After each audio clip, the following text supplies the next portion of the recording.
Good evening and warm welcome to you all. This is yet another webinar hosted by the PMI Ireland chapter, and we are excited to welcome you all for this webinar. My name is Santosh Joshi, Director of Events, and I will be your host today. This webinar will be recorded for the future use of the members of PMI Ireland chapter. Before we commence, we have an important announcement to make towards the end of the webinar. It will be done by our Vice President, Peter Glynn, who will be conveying a very important message to you. Stay tuned and look forward to the message. Today's webinar is on very interesting topic that will be useful for you all. And it is level up happiness and productivity of your project teams. Are there any scientific ways of building a team? Are there any models available that will guide us about how to build an effective team? Well, let us hear from the industry expert. We have the Scott Graphius with us today. He wears multiple hats. Starting from he's a project management practitioner, consultant, multi-award winning author, and international speaker. You'll be amazed to know he generated over $1.7 billion of business in aggregate for the organizations he has served. That is an impressive result to achieve. He is a founder, CEO, principal consultant of Exceptional PPM and PMO Solutions and subsidiary Exceptional Agility. He is expertise in the project, program, and portfolio management. He is the author of the key books on Agile Scrum and Agile Transformation. The contents of his books are used across the globe by various units, including the professionals, governments, business, and the universities. He has spoken over 68 conferences across the world. We are so glad to have you, Scott, here with us today. Over to you, please. Thank you. Yeah. And right now it's not allowing me to share my screen. Yeah. Can try now? No, not yet. It says only meeting organizers and presenters can share. Okay. I think I have to be made a co-organizer or a co-presenter is my guess. Okay, let me check now. Sure.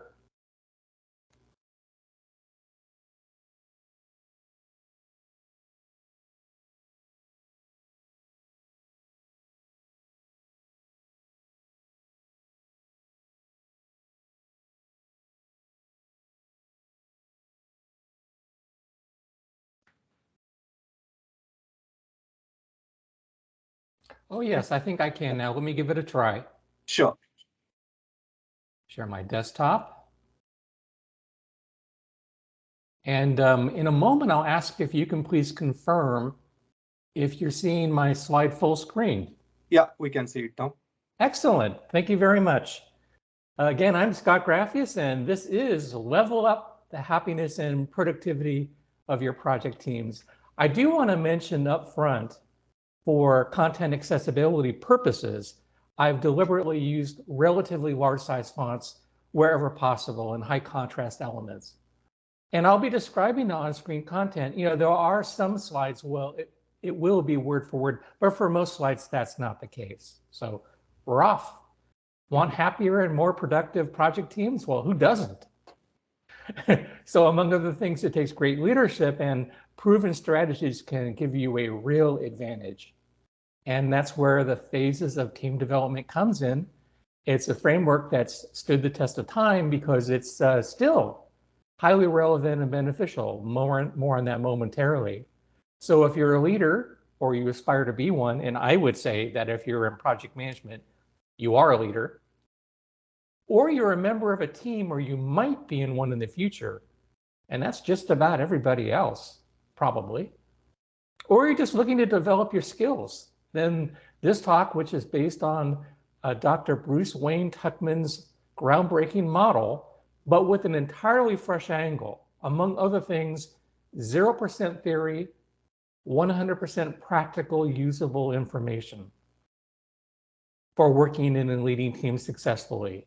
So here are the objectives for this talk, this brief talk. After completing this session, you should understand the 5 phases of team development, the characteristics of each one, and then most importantly, the usable, proven strategies for navigating the team through all of its phases. I've designed this talk so that if you're already familiar with Dr. Tuckman's model, it's a refresher and maybe some unique points that haven't been presented before. And if this is all new to you, to give you a good overview. So this talk is designed for really anyone in that regard, so long as you're interested in the subject matter of team leadership. So here's the agenda. This is how the talk is structured. So first is the introduction, objectives, and agenda, and we're almost done with that. Some information about me as it relates to Project Management Institute and this talk, briefly. And then the main portion is the 5 phases of team development. And then there will be a quick wrap up, a optional digital download takeaway if you're interested, a Q&A, and feedback. And as mentioned at the top of this session, we need to save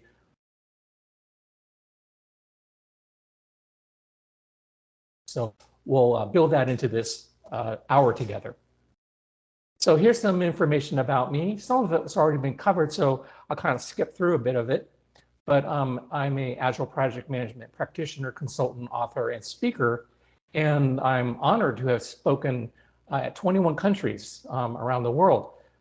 This weekend, I'll be speaking at Agile Nepal, so it'll be 22 countries shortly, both in person and virtual. I'm the CEO and principal consultant of Exceptional PPM and PMO Solutions, and then the new division, Exceptional Agility. And last thing I want to mention about the business is I'm quite proud to say that we give back to the community by doing pro bono, which is no charge work for charities and nonprofits. So approximately 20% of our engagements are pro bono. Okay, and I'm proud to be a member of the PMI and other professional organizations. Have the PMP credential, also 5 Agile Scrum related, ITIL, and Lean Six Sigma. And my background spans a range of industries and business types, everything from entertainment, government, consumer products, and more. And something that I wanted to include because you're the PMI Ireland chapter, I thought that you might be interested that I have been a contributor and reviewer of content for the PMI. A few examples are what is now the former version, because the new version is version 7 of the PMBOK. So I was an author, contributor, and reviewer of the PMBOK. Likewise for the Standard for Program Management, and also Congress, back pre-COVID when PMI was doing in-person global Congress events. If you're wondering, how do these talks get on the schedule? Well, the answer is roughly 3 times more talks are proposed than there's room for, and myself and 99-ish other people review them for the PMI and make recommendations about which talks we think would be of greater interest to membership. And content from my books, which are 2, and workshops and other communications and such have been used by a variety of organizations. Here are some, and of these I'll mention just a handful. Microsoft, the United States Army, the New Zealand government, Broadcom, Gartner, Innovation Management from Sweden, Warsaw University of Technology, and others. So that's it about me. And we're on to the 5 phases of team development. So Dr. Bruce Wayne Tuckman, who received his doctorate in psychology from Princeton University, did some extensive research on what was initially called group dynamics. And shortly thereafter, the term team dynamics, group performance, team development, group development, those are all used synonymously in the context of this conversation. So anyways, he published his model in 1965.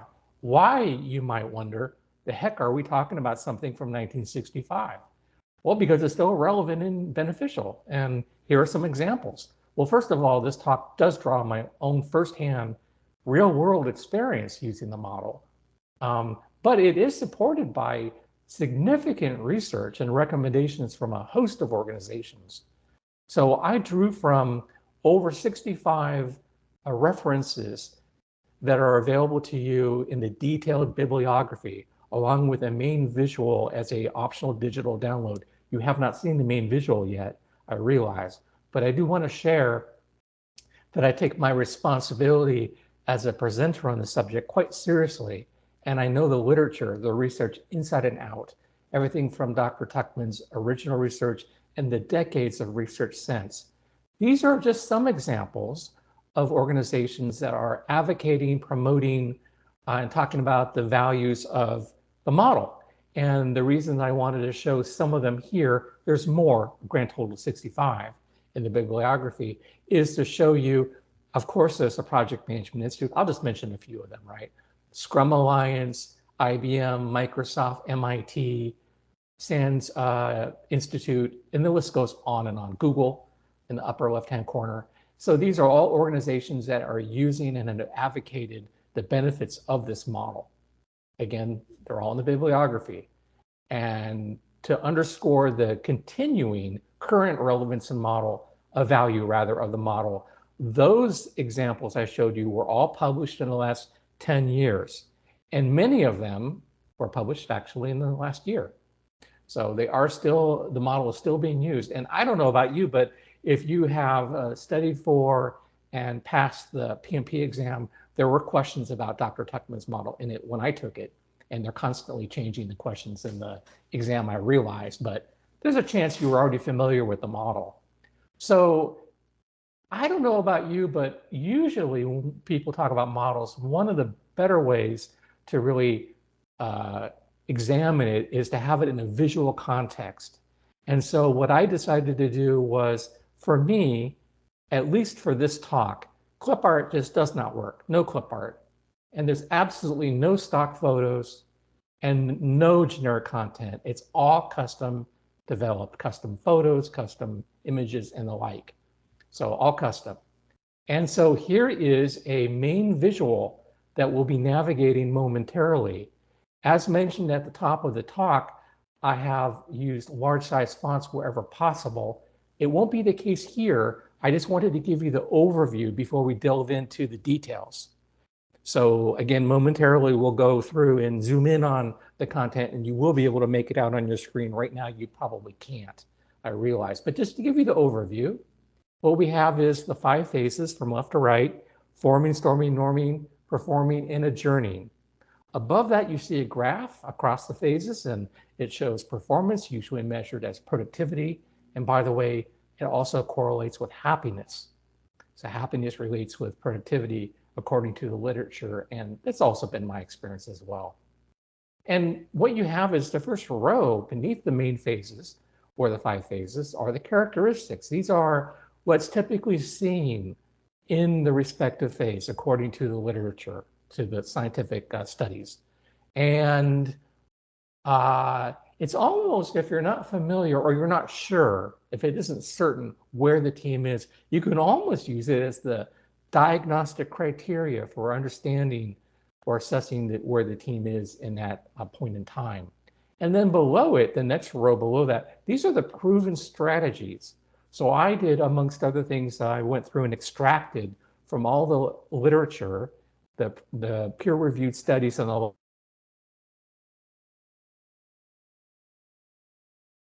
proven strategies that can help the team advance and grow. And I've listed them in that second row for strategies. So we'll be zooming in on that. And you know, this is really the model for the team in terms of how they work, but this is really about people. It's really the connection between the people and then the task at hand or the project at hand. And so I wanted a visual to also represent the people as we go through zooming in on this content. And for inspiration, I looked to 1965 when Dr. Tuckman first released or introduced the world to his model. I didn't find anything there that related that could be used appropriately and that really made sense. So then I looked at 66, 67, 68. In 1969, these characters were introduced. So I take, while the subject matter of this talk is very serious in terms of its importance and value, try to have this be as fun as possible. And so this is a custom photo I took, and we'll be seeing visuals of these characters. This is a modern version, though, of these characters were created in 1969. This is the modern Lego version, of course, the photo you see before you here. So we'll get into the 5 phases of team development, starting with forming, first up. And by the way, Dr. Tuckman's model is agnostic in the following regard. It's not limited to traditional or waterfall or agile. It really works in all situations. It's the combination or culmination of people working on some sort of a common project or goal or objective. Some companies don't call them projects, they call them initiatives or whatever they have that encapsulates the work. It's the combination of those two that really formulate the definition here of what a team is. And so you have a group of people coming together on forming. You have a visual here that goes with that. And these are people who have worked together before, have never worked together before, or some combination. Doesn't matter. It still applies. There might be folks on this call, on this video session, who maybe work in a traditional waterfall environment, maybe work in an agile environment, maybe a DevOps environment, knowing that there's a variety of different implementations and organizations. I'm going to try to cover in the brief time that we have together a few examples from different areas so that you can see the relevance to DevOps and traditional project and agile. So I'll be mixing it up a little bit to give you some ideas about how this translates. So here we have people coming together, and with this newness of this team, even if they've worked together before, the work that they're doing together is new, right? It's a new project, or it's a new iteration if it's Scrum, or it's maybe somebody joined the organization or the team, so they're in the forming stage.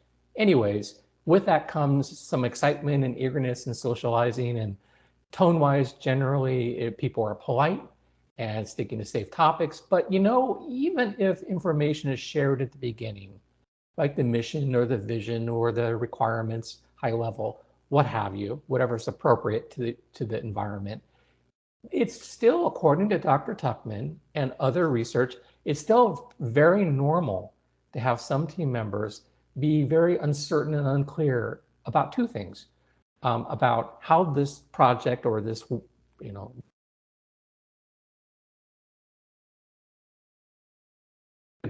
how they're going to contribute to the success of the endeavor. So it's perfectly normal for people to have anxiety and questioning. So particularly for those who maybe don't work on projects regularly, but it can be true for anyone. So did want to share that.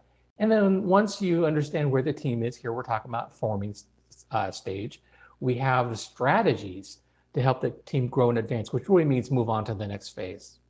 So here, somebody, again, Dr. Tuckman's model is agnostic. It could be project manager, it could be the Scrum Master, it could be a DevOps lead, whoever that person is for the particular situation in your environment. Somebody's taking the lead and being very visible.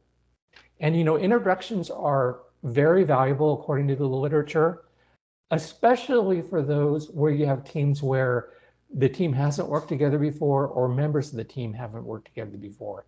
It doesn't need to be brief. It doesn't need to be long. It can be very brief.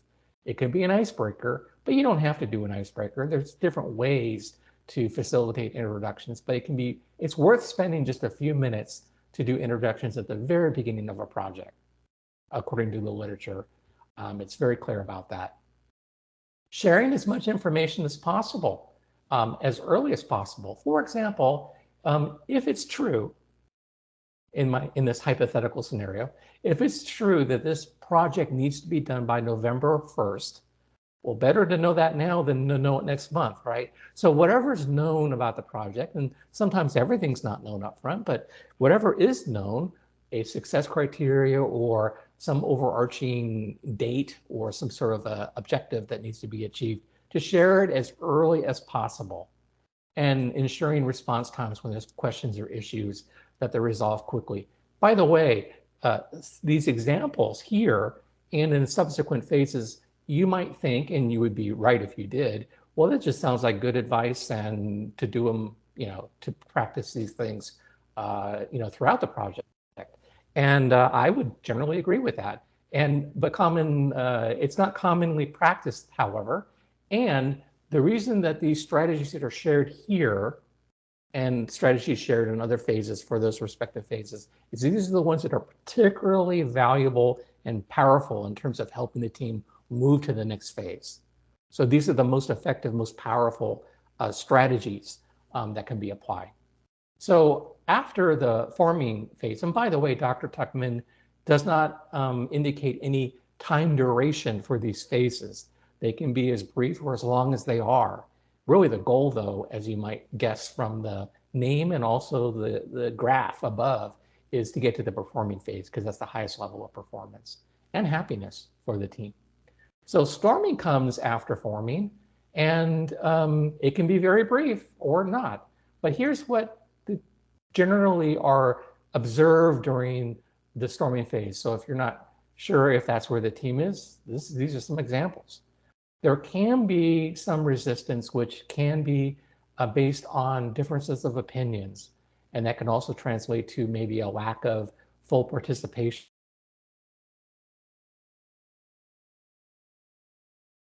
or organizational hierarchy. There can be sort of some competition going on within the team. It may not be obvious, it may be obvious, but if it is, it's perfectly normal, according to Dr. Tuckman and subsequent research. Compared with other phases, the emotions can be high. Now, the research has made it clear, and this has also been my experience as well, that if the team typically works together on things and they're doing something that's very similar to what they've done before, the storming is a shorter phase and lower in terms of its amplitude or in terms of its severity, if you will.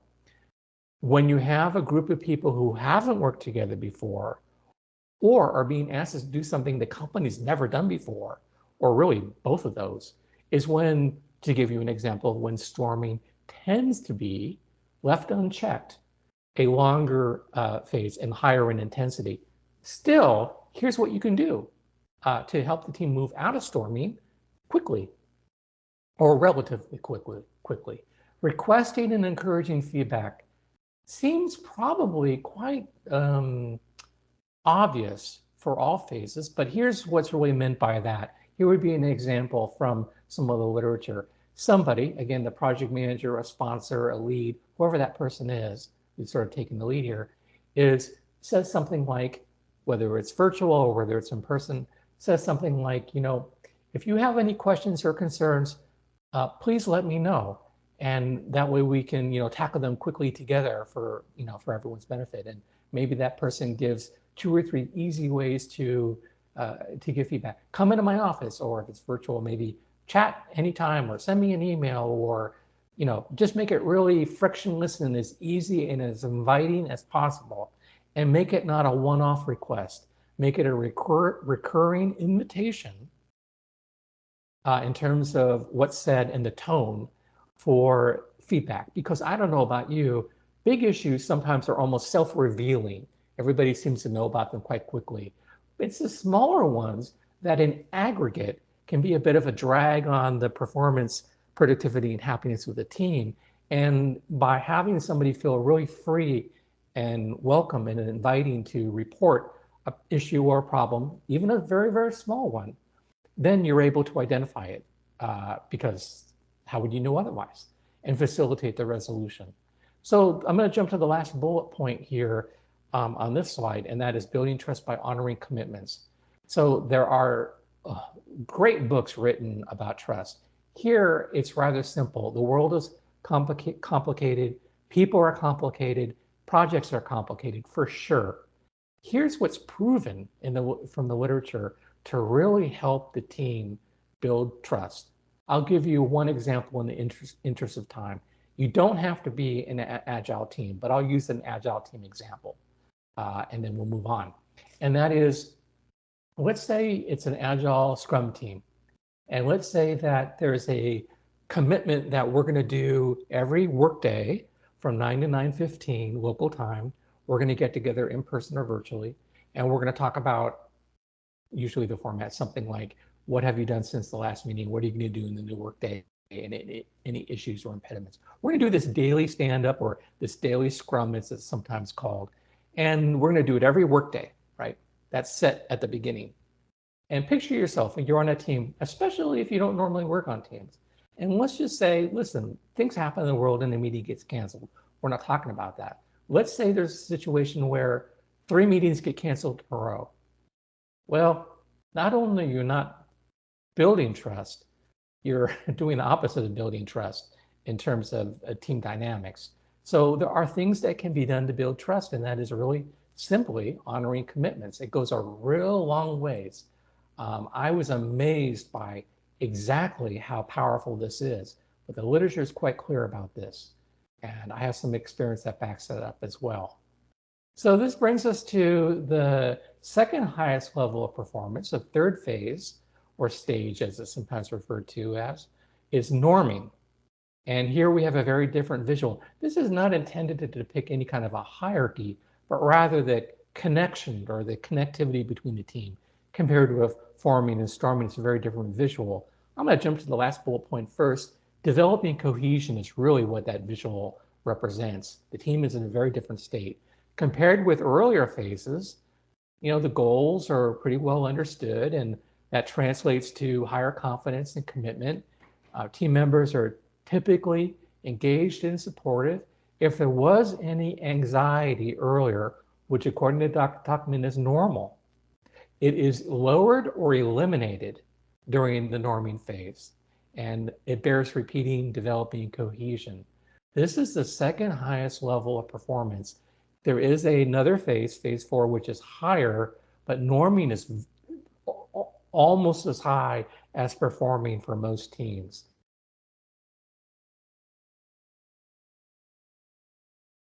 Differences, but you are doing very well when you're in the norming phase, generally speaking. Here's what you can do to help the team move on, though, to the highest level of performance, which is the next phase, which will be covered momentarily. So strategies to help the team grow and advance during norming are recognizing individual and team efforts. Typically, let's just give the example of a traditional project, and you have a post-project review, a post-mortem, a retrospective, whatever you call it, it doesn't matter. But you don't have to wait for that, though, right? It's granted, it's probably easier to do on a 6-month project versus a 2-week project, but don't wait for the end to recognize individual and the greater team accomplishments and efforts. If it's appropriate for your environment, learning opportunities, maybe some cross-training between development and QA, for example. Don't have to, but this can help. And particularly if it's an agile environment, by the way. And then monitoring the energy of the team is intended to really reflect on the difference between the norming phase and forming. Forming, somebody's being highly visible and really on top of everything, project manager or whoever that person is. Here, the team is at the second highest level of performance, the third phase of norming. So you're kind of stepping back a bit and only getting involved where appropriate, where necessary. And then that moves us to the fourth phase, which is performing.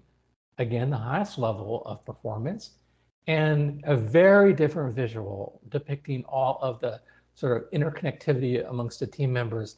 Jumping to the last bullet point here, demonstrations of interdependence and self-management, sometimes called self-organization. Whether it's an agile team or not, this applies. And here you have very high motivation, trust, and empathy. Where there's questions or issues or concerns, as appropriate, the individuals, team members, typically to refer to sort of the greater team needs versus more personal needs. And the team is, of course, producing deliverables consistently. And that's what's happening during the performing phase. Now, these are the strategies to help the team grow and advance. Because this is an open active phase, in other words, the project, Scrum, iteration, what have you, it's not done yet. This is really about keeping the momentum going, right? Keeping the momentum going during the performing phase. So celebrating successes, similar to what was mentioned earlier. If you have a traditional project, maybe you have milestones that you can celebrate, along the way, not waiting for the end of the project.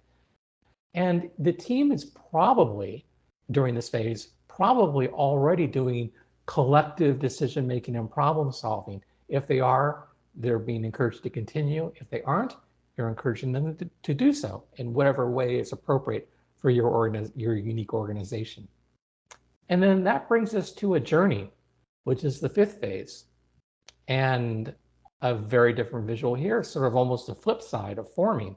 Now, this is true not just on traditional projects where you're at the end and the team disbands, but versions of this still apply to other situations. For example, in an agile project, even if the team members are going to still work together on the next iteration, the work of the iteration is different, right? The scope of what they're doing is different. So the project can still come to an end. And then, by the way, forming is sort of the analogous marker to what the PMI would call initiation, and then adjourning to sort of the completion or the closeout, reflecting on some of the processes and stages from the project management body of knowledge. Anyways, getting back to adjourning, you have people who have fulfilled the scope of the endeavor. And I do want to call out that Dr. Tuckman introduced his model in 1965, and he had 4 phases: forming, storming, norming, and performing. But in 1977, he and one of his colleagues, Marianne Jensen, found adjourning to be so important that Dr. Tuckman's model was amended. And the reason I really wanted to call that out and underscore that is, I don't know about you, but if you Google Dr. Tuckman or team development or these sort of key phrases and key terms, well, almost half of the results will talk about 4 phases. That's not right. And the reason I say it's not right is because Dr. Tuckman updated his own model. And gee whiz, I don't know about you, but it's been 45 years since he updated his model. I would think people would be on board by now, but anyways. So that's as sarcastic as I can get on the matter. So some people call it transitioning or mourning, which will be explained momentarily. And that's fine, but the official name is adjourning. So we shouldn't substitute the word adjourning for transitioning or mourning, but rather use that as more descriptive in terms of what is happening during the respective phase. Here, picture a situation. This relates to potential sadness and why some people call it the mourning phase. It is, and the reason I say potential sadness is maybe there's no sadness, but it's potential. Here's a situation where this might be illustrated best. Picture it's a cross-functional traditional project that ran a year, and it was a fantastic success. The result of the project enabled the company to disrupt the business landscape in a favorable way, with new revenue and new customers and higher profit and higher satisfaction, and just a fantastic project. And let's picture, just to pick a number, 100 people worked on this project from all kinds of departments across the organization. And they worked on it full-time or nearly full-time. And it's over. And they go back to their home spots in their respective departments within the organization. Well, particularly for those who don't work on projects regularly, but it can be true for anyone.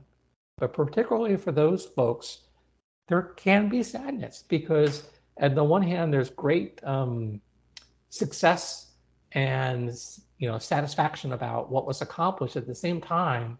So it kind of feels a little contradictory. There can be sadness because now it's all over.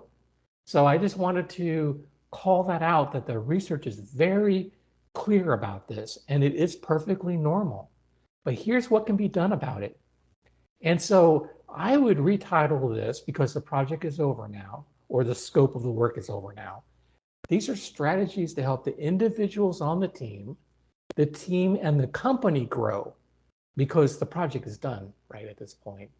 So first of all, to be very direct, it might be so obvious to you, the project manager, but it needs to be stated that the project is over and there's a great success in any kind of closeout procedures that you have in your organization for your project. But thank everyone for their contribution and participation, and let them know what's happening next. It may not be obvious to some people, which surprises me, but this comes up.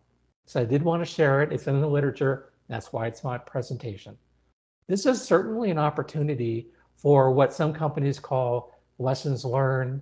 Some call it post-project review, post-mortem, retrospective. It doesn't matter what the label is, but rather that the company is able to glean some intelligence or some learnings from what had occurred during this project, so that if implemented, the next time the company does a project like this, or that has parts like this, it actually has a competitive advantage next time around.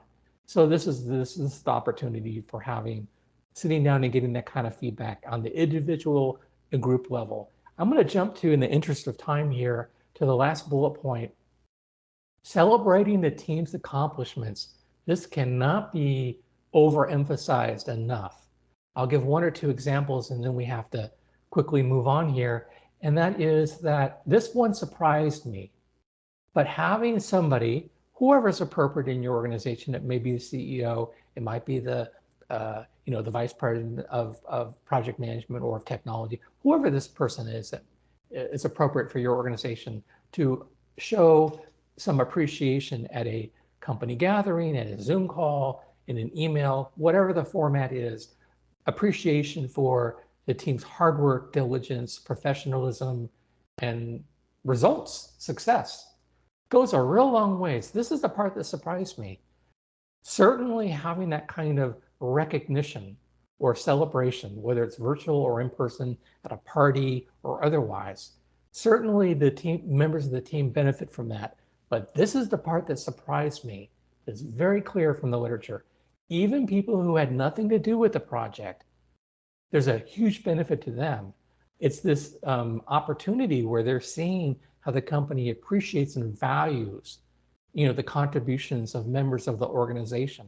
And so this is something that just still amazes me, but it comes up over and over again in the literature, that having a formal, whether it's in person or virtual, whatever the format is that's appropriate for organization, acknowledgement and celebration, party after party, what have you, is very important and very valuable, not only to the team, but the entire company.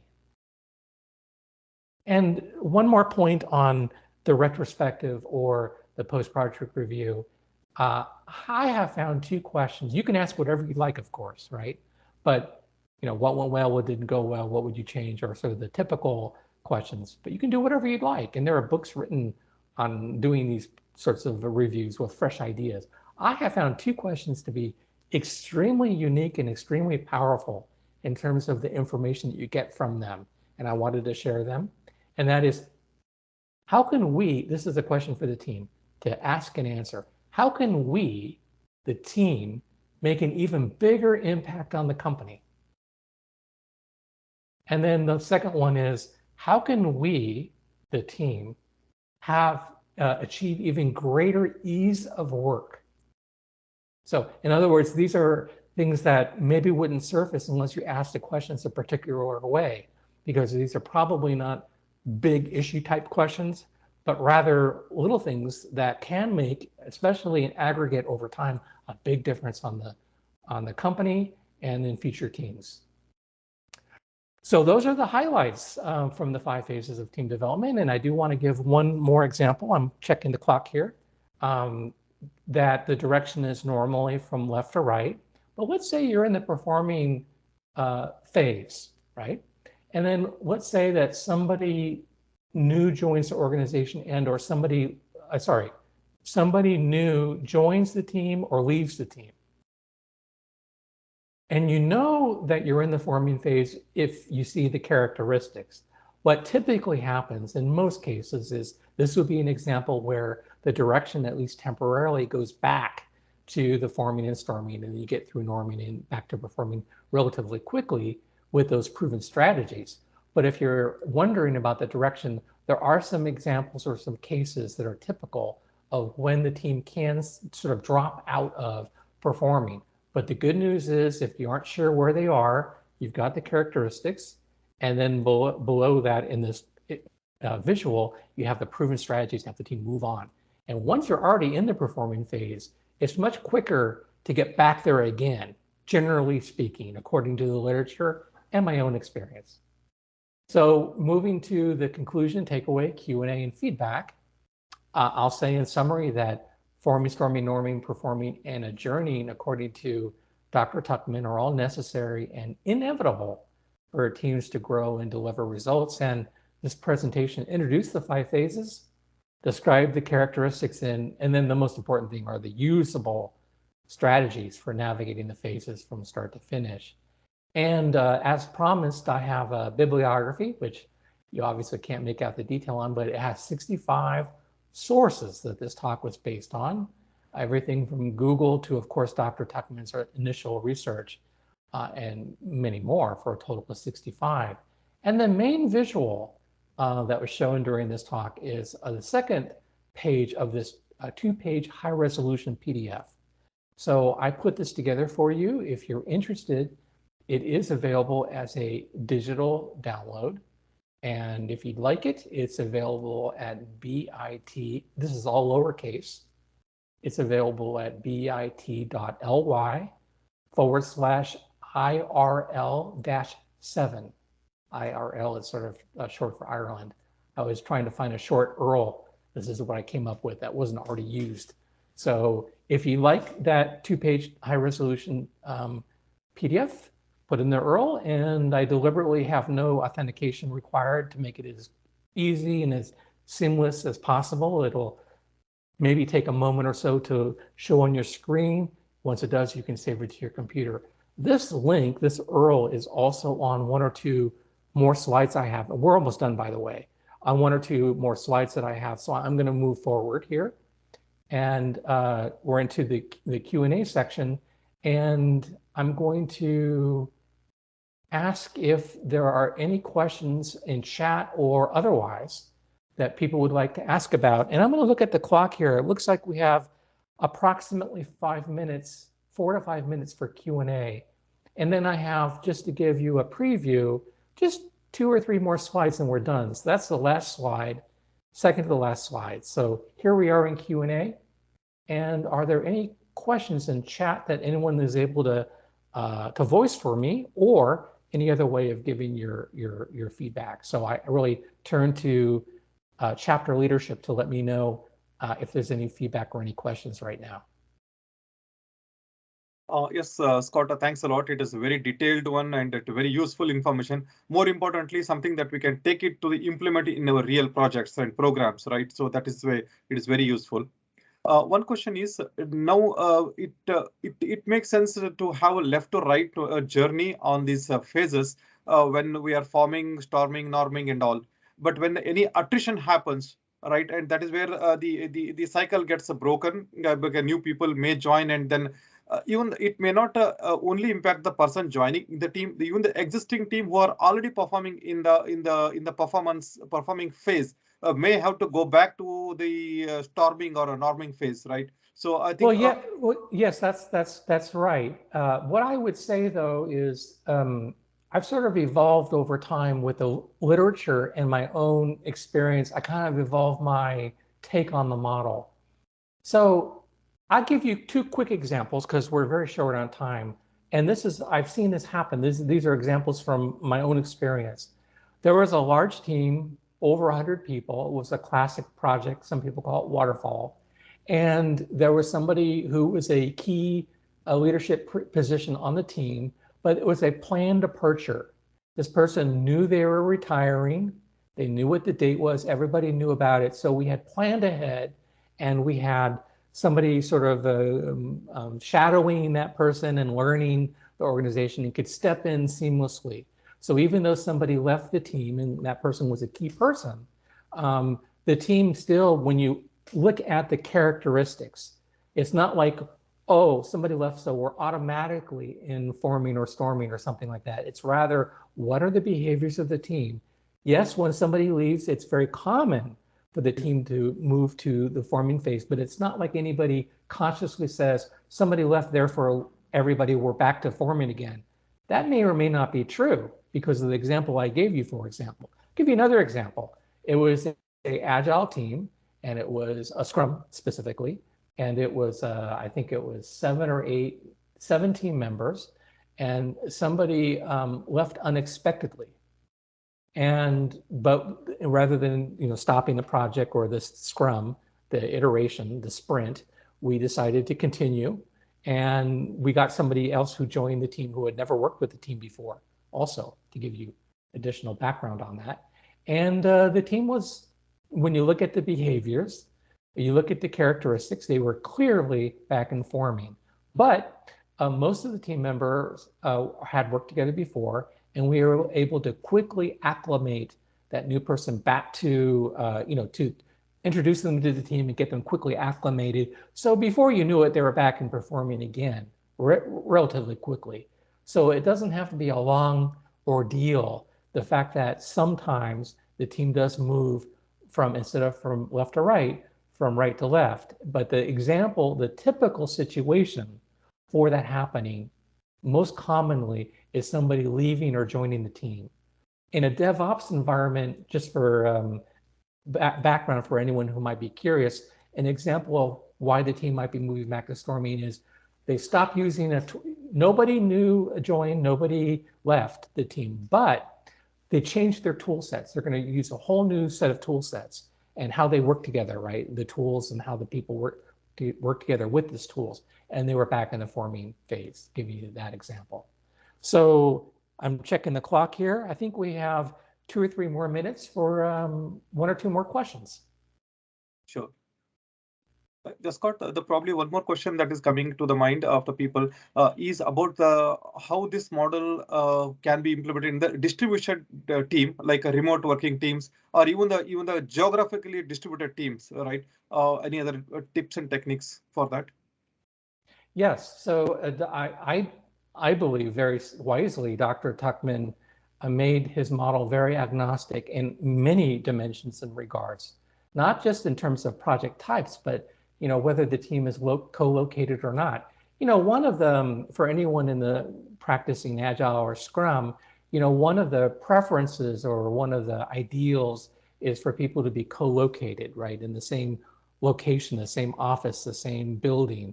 But the reality is that people can be geographically distributed. And during COVID, we certainly saw that. So just because people work remotely, even if they were in the same city or around the world, you're still able to follow this model. This model still applies. I will tell you that project managers, and I've done a lot of talks over the last, I did 40 talks last year at conferences and other events. Project managers are extremely smart and agile and responsive to changes. I think it's part of our job, but what I have found is that people who had not worked with virtual teams or distributed teams, it just became, there were some growing pains perhaps, or adjusting to the changes with regards to the pandemic, but we really adapted and were able to get things thriving again from a project management standpoint. Not to say it's more challenging to do things virtually, certainly, but this model applies. There isn't one thing here that says that something has to be in person or has to be virtual. It can be either. Granted, it's more challenging probably in a virtual environment, time zones, cultures, all kinds of reasons why. But even having a party, you can still have a party. It's not quite the same thing as going out to a restaurant after hours on a company's dime to have a party, have a dinner or a gathering. It's very difficult to do virtually, but I worked at one company where at the end of the project, gift vouchers were sent out to all the participants around the world in the form of American Express gift cards. And because you can't give a gift card for a restaurant if there isn't a restaurant where you live. So $250 which was nice, was given out to all the team members, and they were encouraged to take out their families or have food delivered, depending, because even with COVID and the pandemic, the regulations and restrictions varied around the world. So anyways, said differently, yes, it can be more challenging during COVID or geographically distributed or virtual, but it's still doable. And most project managers were able to figure things out in a very difficult situation. We're able to make the very best of it, get things back on track. So I hope that helps. And we have maybe time for maybe one more quick question. Yeah, just to point the Scott, Sian has found this information very useful, and she is currently working on a research paper on emotional intelligence, and she would like to kind of take some ideas from this session to include in her work also. Sian, your Sure. mic is open if you would like to comment. Hi, it's great. Just thanks very much, Scott. I found very, very valuable information, and yeah, hopefully bring it through kind of my research I'm doing at the minute. But just thanks very much for your time. Well, thank you. And one of the reasons why I provided a bibliography is because most talks don't, first of all, and that's fine. But I want this to be unique on many levels. And if you would like to learn more, right, to make it really easy to find additional sources. And certainly Google is not shy of providing tens of thousands of links for you to look at, but I do have 65 items that you might be interested in the bibliography if you'd like to learn more. Of course, Dr. Tuckman's own papers would probably be a good starting point. So I'm going to move forward because we're almost out of time, and I know that some time has to be left for the chapter for announcements, and that's where I'm going with that. So in addition to this high resolution 2-page PDF, which is available for you here, I have another link, and this one would be greatly appreciated. Retrospectives or post-project reviews, they're not just for projects, they're also for talks. And for me to understand if you liked it, if it was helpful, any constructive criticism, any thoughts you have, I put together a super short, super simple survey. No authentication, no passwords, nothing like that. If you're interested, I'm going to be asking your name, your email is optional, and what did you think? And I think that's it. And I made it a Google form to make it easy and lightweight. So if you're able to do this, I would really appreciate it. It really helps me understand. I know this was a very quick, fast-paced talk on a short time duration, but to understand, what really worked for you or resonated with you, so that I can make tweaks and changes in subsequent talks. So this survey is at bit.ly/YES-7, and it's a Google form. And if you do fill it out, thank you in advance. If you do fill it out, I would love to connect with you, but on your terms, right? So if you do fill it out and hits the submit button, there is a screen that appears that says thank you, and there's a link to my website and my LinkedIn and my Twitter and Facebook and so on. So that's an easy way to connect with me if you'd like to do so.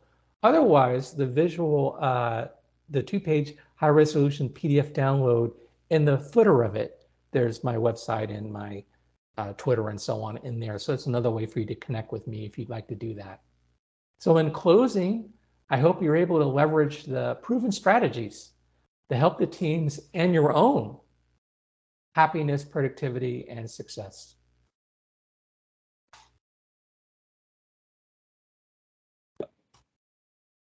Thanks a lot, Scott. It is very useful information and implementable actions. As one of our members already taken a note of taking this to the research, I'm sure the other people find this useful to take the ideas to the regular program management and the project management. Thanks a lot for compiling this all for us.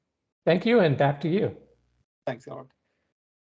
This is the time for going to the important announcement that we were talking about. We have the Vice President of a PMI Ireland chapter, Peter Glynn, with us. Peter, over to you, please. Great. Hi, everyone. Really just wanted to share some exciting news with you. The national conference this year in 2022, we're very excited to say that the event is going ahead on the 18th of May in Croke Park. And I suppose we're really pleased that we're getting back to having in person. And for the national conference, it's really good, particularly.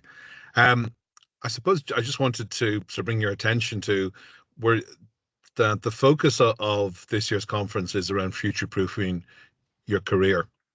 And we're going to explore the 6 global megatrends, and hopefully you can see them on the screen, ranging from digital disruption down to labor shortages, down to civil, civic, and equality movements. And we're really, really looking forward to the all-day event. We've got a number of really, really top-class speakers lined up. So we've just announced this afternoon that we've got Niall Breslin, who you probably know as being Brezzy, who is one of our keynote speakers. And he's going to focus on the aspects around mental health in the workplace, which very much fits in with the 6 global megatrends. We've also got Minister Damien English, who's going to come along, and he's going to present as well. We also have Barry Lowry, who is the Irish government CIO, and he's going to present on digital disruption. So we're really excited. We'll hope that you'll join us on the day, and we really look forward to welcoming you and to being involved in that. I'm just about to paste the link into the window where you can get more information and information on registration. We are offering the early bird discount. That's available up until April 22nd. And that will give you a member price of 149 or a non-member price of 160. And we're also offering group discounts for 5 or more people. So, you know, I think, as I was saying earlier on, we're really excited about it. And we really hope that you can join us on the day. Have you any questions, or is there anything that you'd like me to answer?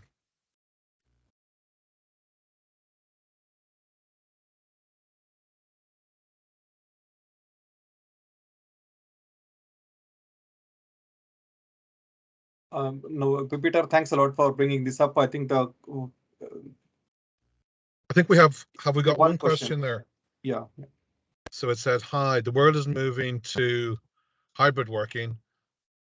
Why national conference does not allow for virtual like last year? So I think, as you're all probably well aware, we held the conference on a virtual basis last year. And from taking soundings from members and from the board and from others, there's a lot of appetite to holding it face-to-face in person. We feel that it's a better experience to have it face-to-face. We did consider, should we do it as a hybrid model? And the view was that it wouldn't be the same experience that we would have for people who are accessing the conference remotely than for those who were in the room. So we've gone with the option of the in-person event only. And we think that that will be a really good event, and that will meet people's needs on the day. And then we've got a comment from Anne-Marie Flynn just to say that she's looking forward to the conference. So thank you very much, Anne-Marie.